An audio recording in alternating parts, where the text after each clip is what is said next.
नमस्कार. आता आपल्याला दिलेल्या वाक्यातील अँटोनिम्स म्हणजेच अपोजिट वर्ड शोधायचा आहे. आणि वाक्य आहे, Marie Curie's great exuberance for learning prompted her to continue with her studies after high school.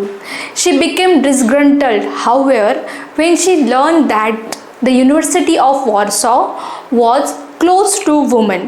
म्हणजे मेरी क्युरी एवढी एक्सायटेड होती तिच्या अभ्यासाबद्दल की तिला प्रॉम्प्ट केलं तिच्या शिक्षणाने तिने हायस्कूलचं शिक्षण घ्यावं. जेव्हा तिला माहीत पडलं की युनिव्हर्सिटी ऑफ वॉर्सॉ ही स्त्रियांसाठी बंद झाली आहे तेव्हा ती खूप असमाधानी झाली.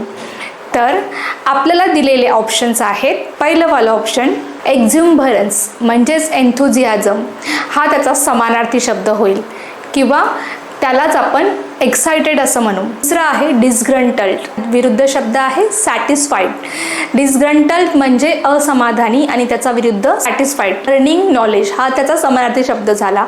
नंतर आहे प्रॉम्प्ट आणि इन्व्होक. प्रॉम्प्ट म्हणजे एखाद्याला एखादी गोष्ट खुणावून सांगणे आणि इन्व्होक म्हणजे एखाद्याच्या कार्यात समर्थन देणे.